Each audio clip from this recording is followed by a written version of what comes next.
Mindfulness is highly effective for reducing suffering, but following the path of deconstructing perceptions to their end can lead to a state teachers call secular flatland.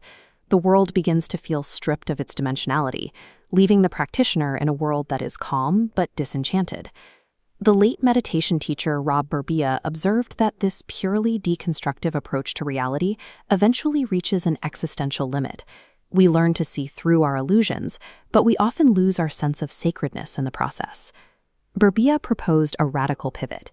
He used the same logic of emptiness to transition from the observer who watches perceptions fading away to the magical artist who deliberately fabricates a sacred reality. This logic follows a specific thread. If no experience has a fixed objective reality independent of the mind, then the qualities of that experience depend entirely on the way of looking we bring to it. This realization grants the practitioner the agency to consciously choose ways of looking that are beautiful and soulful. Practicing this requires a primary canvas called the energy body. This tool functions separately from medical anatomy or traditional maps of chakras and meridians. The energy body is a phenomenological way of looking. It focuses exclusively on the felt sense of the physical form as a sensitive, vibratory space defined by life and texture. Practitioners often struggle here by trying to verify their sensations against biological facts. They look for a real physical cause for a vibration, rather than treating the sensation as a mind-made construct. Releasing the need for biological realism is a mandatory step. Only when the body is accepted as a flexible, fabricated space can it be used as a creative instrument. Opening this canvas follows a 5-step architecture. Step 1 is the long breath. Deep 3-part breathing infuses the entire sensitive space of the body with energy, helping to dissolve physical and emotional contractions. Step 2 involves the 3 geometric lines. You imagine 2 lines traveling up the legs to meet in the lower belly, with a 3rd vertical line extending from that center through the crown of the head. Avoid overcomplicating this with details like spiraling lights or specific colors. Intricate visual details tend to cause cognitive contraction. Simple geometry is what allows the energy body to align and open. It's helpful to pause here and test this. Close your eyes, take 3 long breaths, and see if you can feel the simple spatial alignment of those 3 lines in your own body.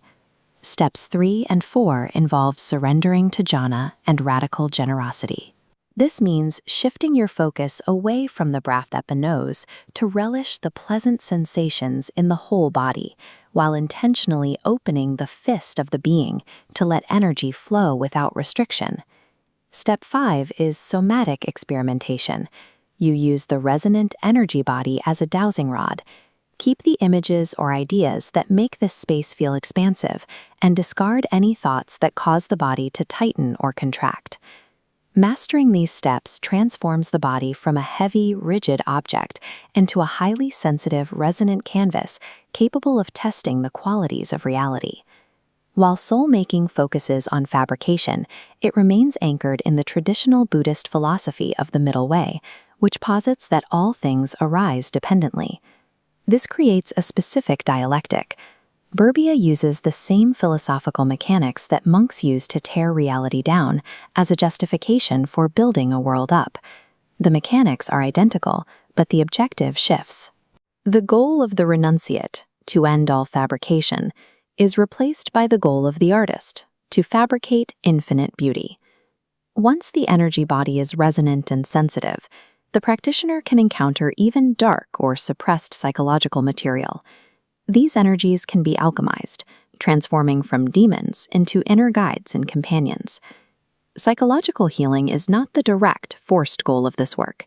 Instead, healing emerges as a byproduct of re-enchanting the cosmos and allowing meaning to arise organically. Within this framework, emptiness is a field of infinite potential. To begin working with that potential, keep these core principles at the center of your practice. Embrace the empty nature of reality. Utilize the long breath. Align with the 3 geometric lines. Expand into the body bubble. Practice radical generosity. And always experiment.